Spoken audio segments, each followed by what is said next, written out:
Good morning everyone. Welcome back to Mano teachers channel. Last క్లాస్లో మనం BEd first సెమిస్టర్లో first unit of pedagogy of మ్యాథమెటిక్స్లో nature of mathematics complete చేసుకున్నాం. Nature of mathematics అంటే mathematics యొక్క సహజ గుణాలు. సో ఇవాల్టి క్లాస్లో మనం స్కోప్ ఆఫ్ మ్యాథమెటిక్స్ గురించి నేర్చుకుందాం. ఓకే, సో ఈ స్కోప్ ఆఫ్ మ్యాథమెటిక్స్ యూనిట్ 1లో లాస్ట్ సబ్ యూనిట్ అండి ఇది. దీంతో మనకి యూనిట్ 1 కంప్లీట్ అయిపోతుంది. ఒక 2-3 క్లాసెస్ అవుతాయి ఈ స్కోప్ ఆఫ్ మ్యాథమెటిక్స్ మనకి. సో ఎవ్రీ యూనిట్ తర్వాత నేను ఇంపార్టెంట్ క్వశ్చన్స్ కూడా మీకు ఒక వీడియో లాగా పెట్టేస్తాను అండ్ పీడిఎఫ్ కూడా ప్రొవైడ్ చేస్తాను. ఇంపార్టెంట్ క్వశ్చన్స్ ఒకవేళ మీకు కావాలనుకుంటే కనుక పీడిఎఫ్ నుంచి డౌన్లోడ్ చేసుకోవచ్చు, లేకపోతే నాకు కామెంట్స్లో మెన్షన్ చేయండి పీడిఎఫ్ పెట్టాలో వద్దో. అండ్ నా ఎక్స్ప్లెనేషన్ మీకు నచ్చినట్టయితే ప్లీజ్ వీడియోస్ని లైక్ చేయండి, అలాగే నా ఛానల్కి సబ్స్క్రైబ్ చేసుకొని. మీరు సబ్స్క్రైబ్ చేయడం వల్ల నాకు ఇంకా ఎంకరేజింగ్ ఉంటుంది అన్నట్టు మీకు మంచి మంచి కాంటెంట్ తీసుకురావడానికి. అండ్ నేను తీసుకొచ్చిన ఎవ్రీ కంటెంట్ కూడా మీకు ఎగ్జామ్లో చాలా యూజ్ అవుతుందండి. అలాగే సీటెట్ వాళ్ళకి కూడా ఇందులోంచి మీరు పెడగాగీ ఆఫ్ మ్యాథమెటిక్స్ గురించి తీసుకోవచ్చు పాయింట్స్ కూడా. సో సీటెట్ వాళ్ళకి కూడా యూజ్ అవుతుంది. సో ప్లీజ్ నా ఛానల్కి సబ్స్క్రైబ్ చేసుకోండి, ఇప్పటిదాకా చేసుకొని వాళ్ళు కొత్త subscribers please. So coming to today's class, ఇవాళ మనం 1.3 last sub unit of first unit scope of mathematics అంటే గణితం యొక్క పరిధిని ఇవాళ మనం నేర్చుకుంటున్నాం. ఓకే, సో ఇందులో మ్యాథమెటిక్స్ అనేది మనం క్రియేట్ చేసుకుందే మ్యాన్ మేడ్ సబ్జెక్ట్. మ్యాథమెటిక్స్ మన యూజర్స్కి మన నెసెసిటీకి క్రియేట్ చేసుకున్న సబ్జెక్టే మ్యాథమెటిక్స్. సో అందుకే మనం మన అవసరాలకు క్రియేట్ చేసుకున్నాం కాబట్టి it is a daily use subject అయింది. Okay, so early man time నుంచి, కేవ్ మ్యాన్ టైం నుంచి డేస్ని కౌంట్ చేయడం, ఇట్లా లైన్స్ గీసి, అది ఇప్పటికి కూడా మనం స్టాటిస్టిక్స్లో యూజ్ చేస్తాం లైన్స్ గీసి కౌంట్ చేయడం. సో అలాంటివన్నీ కూడా మ్యాన్ మేడ్ మ్యాథమెటిక్స్. ఓకే, మనమే చేసుకున్నాం ఈ సబ్జెక్ట్ మన నీడ్స్ కోసం. అండ్ మోస్ట్లీ మనకి మ్యాథమెటిక్స్ అనేది లాజిక్ మీద ఉంటుంది. అబ్జర్వేషన్ కంటే మోస్ట్లీ రిలైస్ ఆన్ లాజిక్ మీదనే ఆధారపడి ఉంటుంది మ్యాథ్స్ ఎప్పుడు కూడా. అబ్జర్వేషన్స్ చాలా తక్కువ.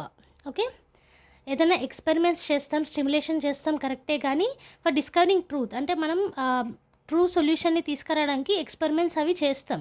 బట్ ఆ ఎక్స్పెరిమెంట్స్ చేసేటప్పుడు కూడా వీ అప్లై లాజిక్ అనేది చాలా ఇంపార్టెంట్ మ్యాథమెటిక్స్లో. ఓకే, అండ్ మ్యాథమెటిక్స్ అనేది ఒక అప్లైడ్ సైన్స్ అంటే అప్లికేషన్ చేసే శాస్త్రం అన్నట్టు. ఎందుకంటే మనకి ఇప్పుడు ఫండమెంటల్ డెఫినేషన్స్ తీసుకోండి, లేకపోతే ఫార్ములాస్ తీసుకోండి, మనం ఒక ప్రాబ్లమ్ సాల్వ్ చేయడానికి కూడా ఇన్ ఎడ్యుకేషన్ మేనర్ ఆ ప్రాబ్లమ్ సాల్వ్ చేయడానికి కూడా మనం ఏం చేస్తాం, ఆ ఫార్ములాస్ కానీ ఆ డెఫినేషన్స్ కానీ అప్లై చేసి ఒక సొల్యూషన్ తీసుకొస్తాం.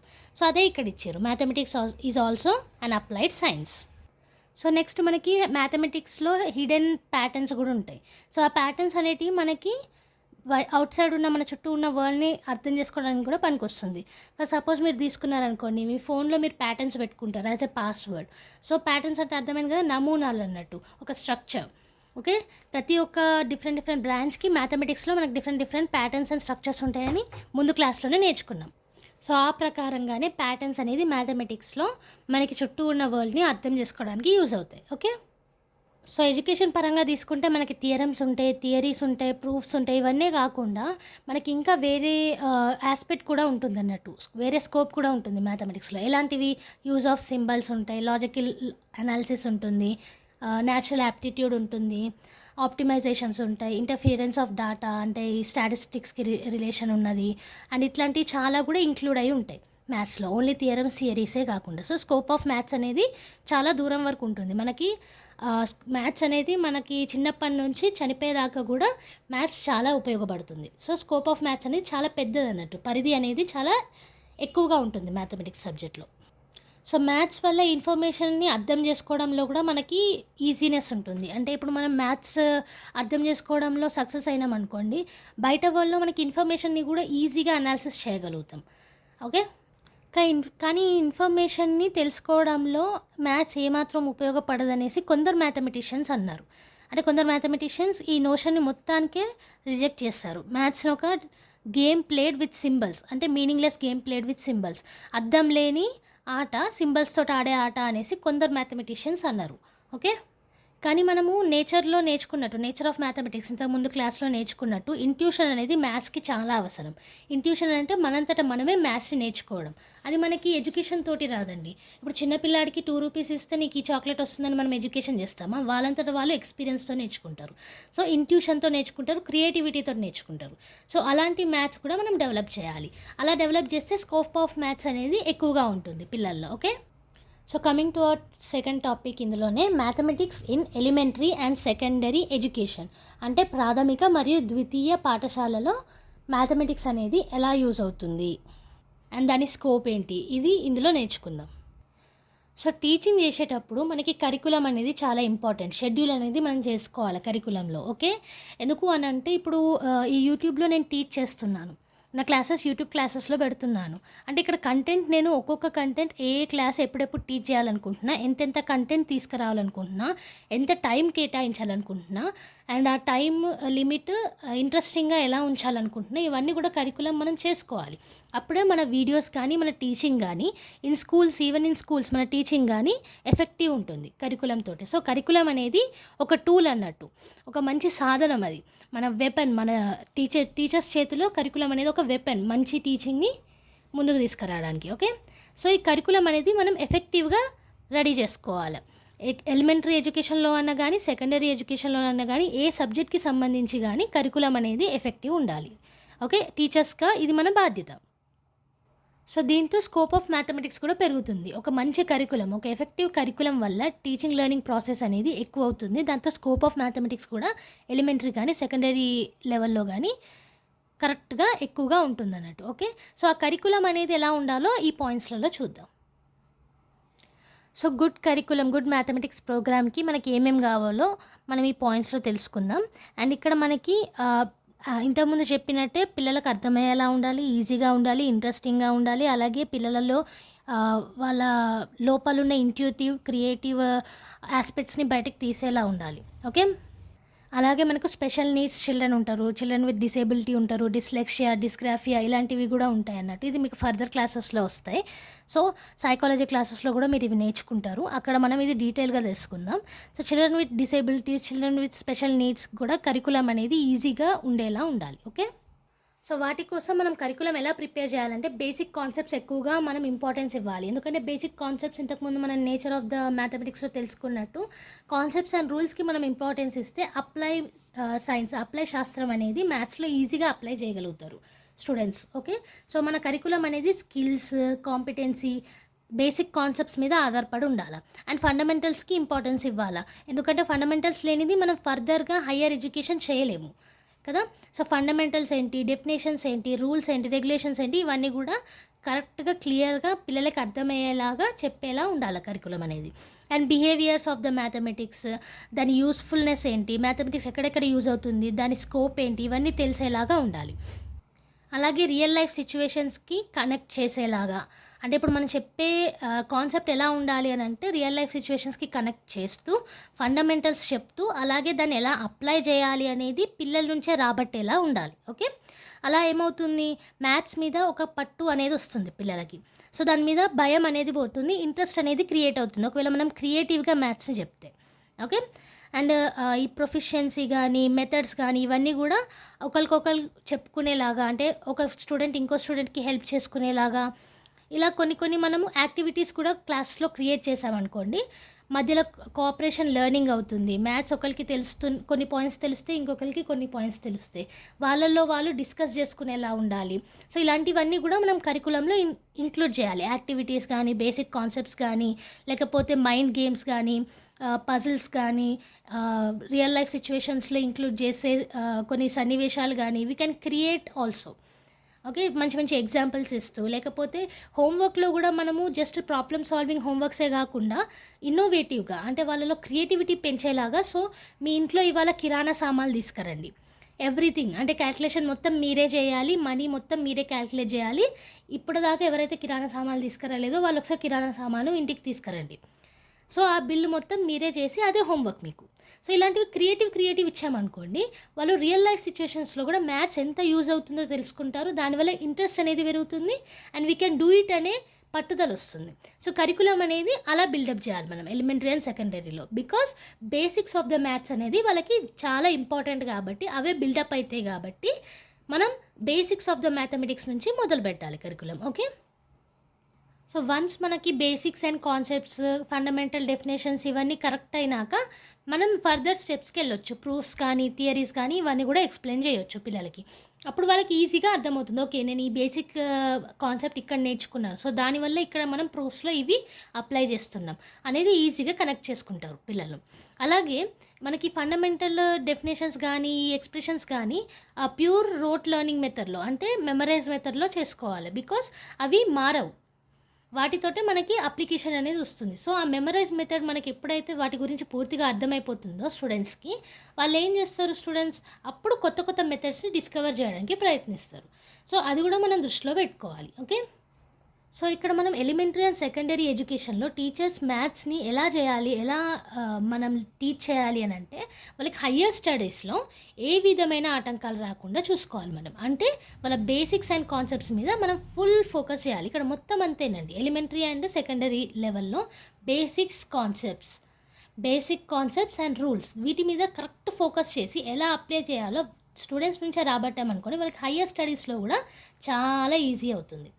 ఓకే, సో ఈ కరికులం ప్రిపేర్ చేయడానికి చాలామంది పియాజెట్ స్టేజెస్ని యూజ్ చేస్తారండి కరికులం కోసం, ఫర్ లెర్నింగ్ సిచ్యువేషన్స్. అంటే టీచింగ్ లెర్నింగ్ ప్రాసెస్ కరికులం చేయడానికి పియాజెట్ స్టేజెస్ని చాలా వరకు యూజ్ చేస్తారు. అందులో ఆయన చెప్పిన స్టేజెస్ ఏంటి, 4 స్టేజెస్.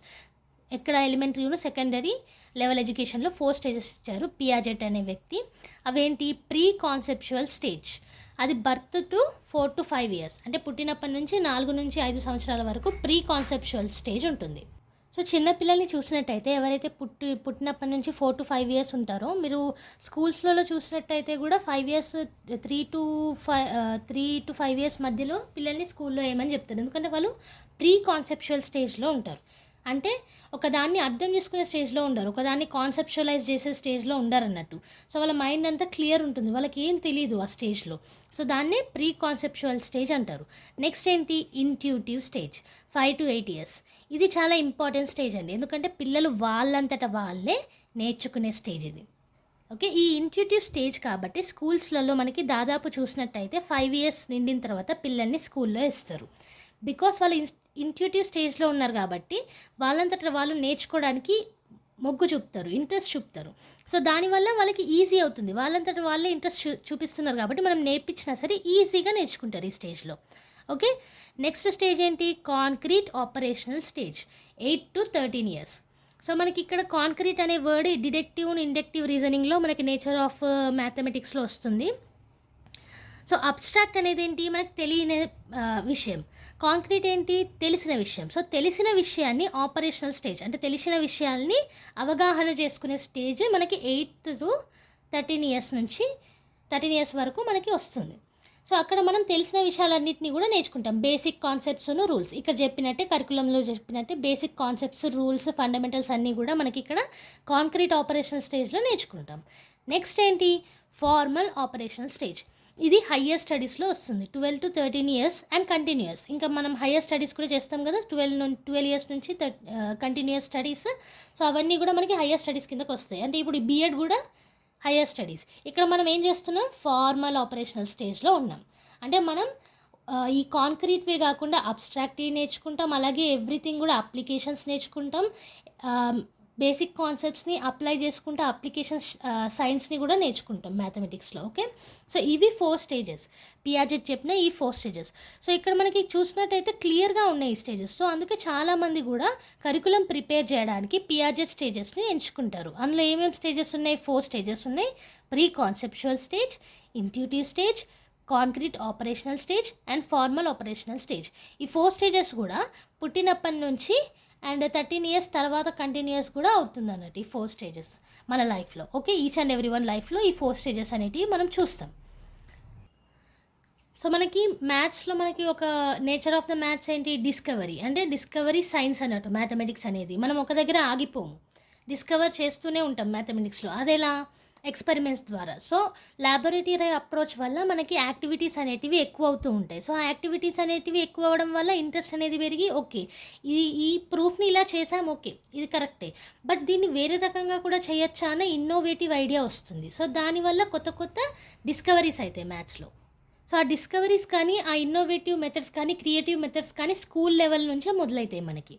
బికాస్ మనం ఇచ్చే కరికులం అలా బేస్ అయి ఉంటే, ఒకవేళ స్కూల్ లెవెల్లో మనం బేసిక్స్ అండ్ కాన్సెప్ట్స్ వాళ్ళకి క్లియర్గా అర్థమయ్యేలా చేస్తే, ముందు ముందు హయ్యర్ స్టడీస్లో they will go for research method. అంటే మ్యాథ్స్లో ఇంట్రెస్ట్ పెరిగి వాళ్ళు రీసెర్చ్ మెథడాలజీకి వెళ్తారు. అంటే ఒక ఎక్స్పెరిమెంట్స్ చేయడం, డిస్కవరీస్ చేయడం ఇలాంటివి. సో ఇలాంటివన్నీ కూడా మనం స్కూల్ లెవెల్లోనే బిల్డప్ చేయొచ్చు with our effective curriculum. Okay, అలాగే ఈ స్కోప్ ఆఫ్ మ్యాథమెటిక్స్ కూడా మనం ఈ స్కూల్ లెవెల్లో వాళ్ళకి ప్రొవైడ్ చేసే ఎఫెక్టివ్ కరికులం లెర్నింగ్లోనే డిపెండ్ అయి ఉంటుంది. సో మనం ఇప్పుడు కరెక్ట్గా స్కూల్ లెవెల్లోనే వాళ్ళ మ్యాథమెటిక్స్ ఫియర్ అనేది తీసేసామనుకోండి, దాని మీద ఇంట్రెస్ట్ తోటి ఫర్దర్ స్టడీస్లో కూడా వాళ్ళు మ్యాథ్స్ని తీసుకోవడానికి మొగ్గు చూపుతారు స్టూడెంట్స్. ఓకే, సో ఎందుకు అని అంటే మనం బేసిక్స్ అండ్ కాన్సెప్ట్స్ మన కరికులం అంత ఎఫెక్టివ్గా చేసాం కాబట్టి.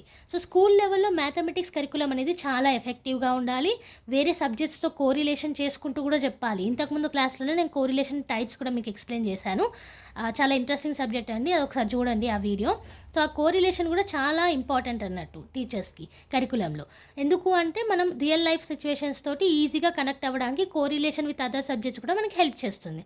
ఇప్పుడు మనకి పిల్లల్లో మ్యాథ్స్ అనేది ప్రతి ఒక్క సబ్జెక్ట్లో కోరిలేటెడ్ అయి ఉంటుంది, అంటే హిడెన్గా ఉంటుంది. లేకపోతే నువ్వు ఫర్దర్ జాబ్స్ చేయడానికి కూడా నీకు మ్యాథ్స్ అనేది ఇంపార్టెంట్ అనేది మనం ఫస్ట్ నుంచే నోట్ చేసామనుకోండి పిల్లలలో, అండ్ ఇంట్రెస్ట్ అనేది పెంచామనుకోండి, వాళ్ళకి maths is with every subject. So మనం మ్యాథ్స్ అనేది ఈజీగా నేర్చుకోవచ్చు, బికాస్ ఎవ్రీ సబ్జెక్ట్తో అది కోరిలేట్ అవుతుంది అనే ఒక భావన అనేది పెంపొందుతుంది. సో దానివల్ల మ్యాథ్స్ మీద ఫియర్ అనేది పోతుంది, డిస్కవరీస్ ఎక్కువ అయితే, అండ్ మ్యాథ్స్ అనే సబ్జెక్టు ప్రతి ఒక్క పిల్లాడికి ఇంట్రెస్టింగ్గా అనిపిస్తుంది పిల్లలకి. ఓకే, సో మ్యాథ్స్ కరికులంలో మనం గుర్తుపెట్టుకోవాల్సిన అంశాలు ఏంటి? బేసిక్ కాన్సెప్ట్స్ ఉండాలి, ఫండమెంటల్స్ ఉండాలి, చైల్డ్ సెంటర్డ్ అయి ఉండాలి. అంటే పిల్లలకి ఏ విధంగా చెప్పాలో, వాళ్ళకి ఎలా అర్థమైతే అప్లికేబుల్ చేస్తారో అలాగే అర్థమయ్యేలా చెప్పాలి అన్నట్టు.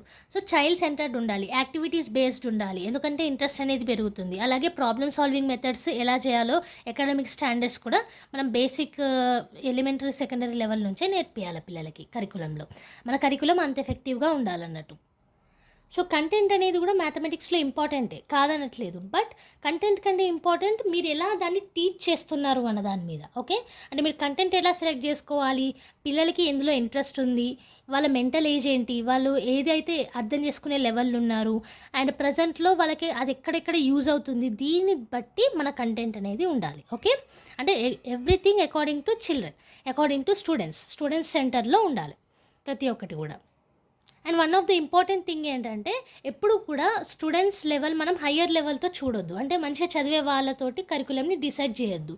చదవని వాళ్ళు, స్లో రన్నర్స్ కూడా ఉంటారు కదా, వాళ్ళతోటి కరికులం అనేది డిసైడ్ చేయాలి. అంటే వాళ్ళకి అర్థమయ్యే రేంజ్లో మనం కరికులం అనేది ఉంచాలి.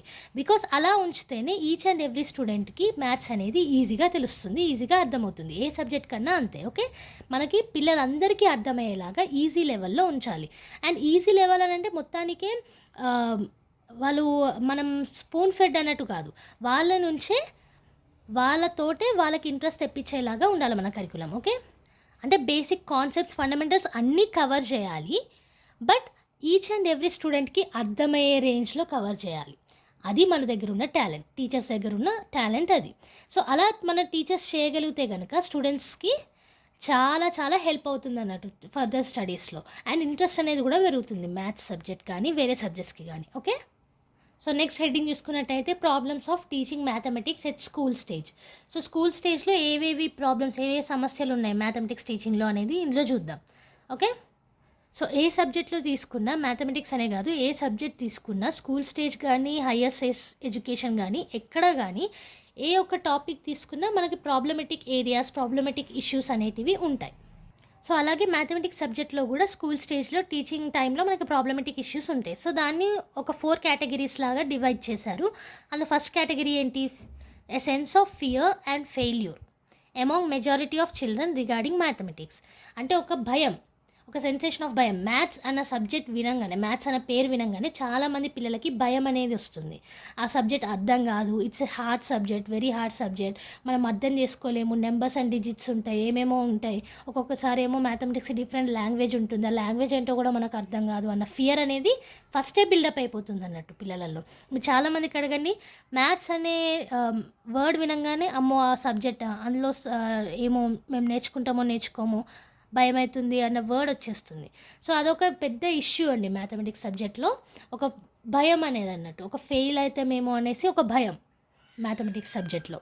అండ్ ఇంకో బిగ్గెస్ట్ ప్రాబ్లం ఇంతకుముందు మనం చేసిన కరికులం అండి. ఆ కరికులం అనేది ఎఫెక్టివ్ ఉండాలి మ్యాథ్స్కి. ఒకవేళ కరికులం అనేది ఎఫెక్టివ్ లేకపోతే బేసిక్స్ అనేవి రావు అండ్ మ్యాథ్స్లో ఫియర్ అనేది మళ్ళీ ఎక్కువ అవుతుంది. ఓకే, మనకి బేసిక్ నాలెడ్జ్ ఆఫ్ మ్యాథమెటిక్స్ తెలియకపోతేనే మాకు ఫియర్ అనేది వస్తుంది, ఫెయిల్యూర్ అనేది భయం అవుతుంది అన్నట్టు, మనం ఫెయిల్ అవుతామేమో అనేసి. సో ఇక్కడ కరికులం అండ్ ఫియర్ అనేది కూడా మనకి ఇంటర్ రిలేటెడ్ ఉంటుంది. సో మన కరికులం అనేది చాలా చాలా చాలా ఇంపార్టెంట్ మ్యాథ్స్లో. ఈ కరికులం నేను ఇంతకుముందు చెప్పినట్టు ఓన్లీ టాలెంటెడ్ మైనారిటీ వాళ్ళకే కాకుండా మొత్తం అందరు స్టూడెంట్స్కి అర్థమయ్యే రేంజ్లో ఉండాలి కరికులం అనేది. ఓకే, అలా ఉంటే కనుక ఎవ్రీ స్టూడెంట్కి మ్యాథ్స్ అనేది ఈజీగా అర్థమవుతుంది అండ్ ఫియర్ అనేది ఉండకుండా ఉంటుంది. ఓకే, అండ్ ఇంకో బిగ్గెస్ట్ ప్రాబ్లం ఏంటంటే అసెస్మెంట్ అండి. క్రూడ్ మెథడ్స్ ఆఫ్ అసెస్మెంట్ అంటే చాలా హార్ష్గా, చాలా రూడ్గా అసెస్మెంట్ చేయడం. ఎందుకు అని అంటే ఇప్పుడు చాలా వరకు మీరు చూడండి ప్రాబ్లమ్ సాల్వింగ్స్లో మనం ఆన్సర్ కరెక్ట్గా వచ్చేసిందంటే చాలా వరకు స్టెప్స్ కూడా చూడరు. ఓకే, అసెస్మెంట్లో దట్ ఈస్ రాంగ్. స్టెప్స్లో కూడా మనం చూడాలి. ఇప్పుడు ఒక ప్రాబ్లమ్ సాల్వ్ చేశాడు పిల్లాడు, లేకపోతే ఒక ప్రాబ్లమ్ సాల్వ్ చేశారు స్టూడెంట్స్.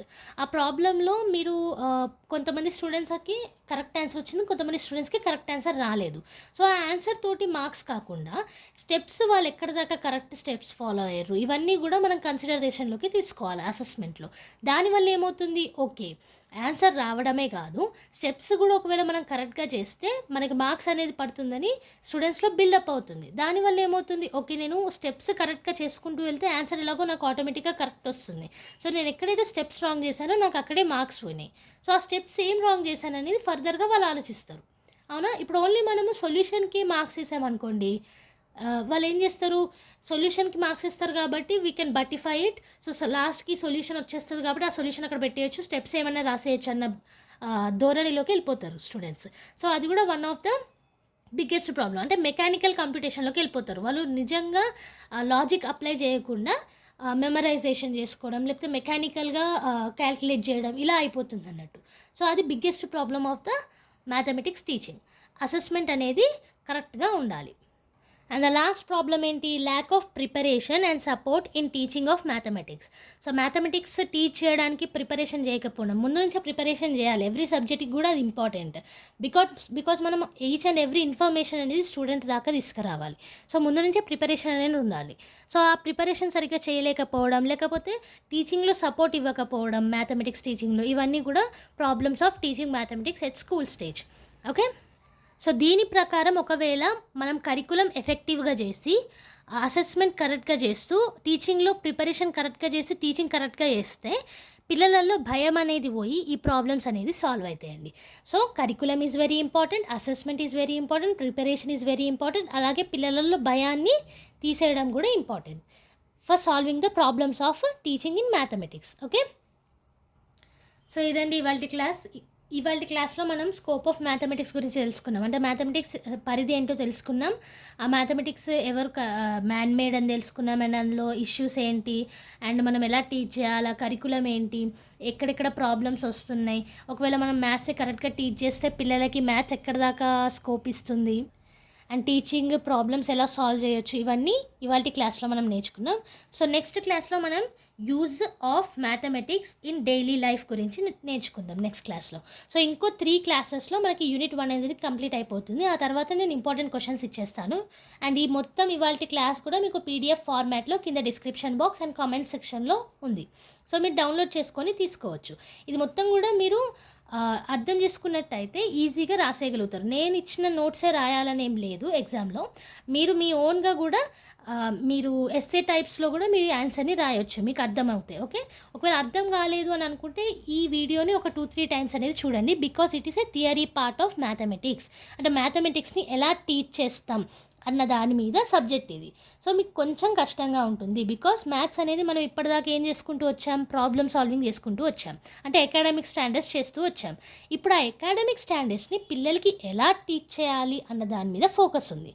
సో కొంచెం మనకి ప్రాబ్లం అవుతుంది, బికాస్ ప్రాబ్లమ్స్ అనేది ఏంటి, స్టెప్ బై స్టెప్ ప్రాసెస్, కానీ ఇక్కడ మనం థియరీ అనేది నేర్చుకుంటున్నాం.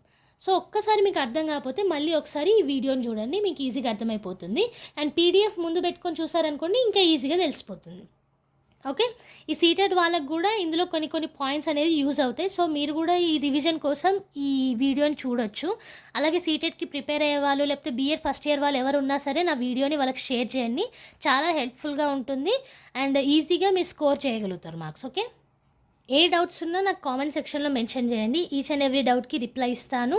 ఒకవేళ డౌట్స్ ఎక్కువగా ఉంటే వేరే వీడియో కూడా సపరేట్గా డౌట్స్ కోసం చేస్తాను. అండ్ ఇవాల్టి నోటిఫికేషన్ షౌట్అవుట్ వాసం సందీప్ గారికి అండి. థ్యాంక్ యూ వెరీ మచ్ నా ఛానల్కి సబ్స్క్రైబ్ చేసుకున్నందుకు, అలాగే బెల్ ఐకాన్ ప్రెస్ చేసినందుకు.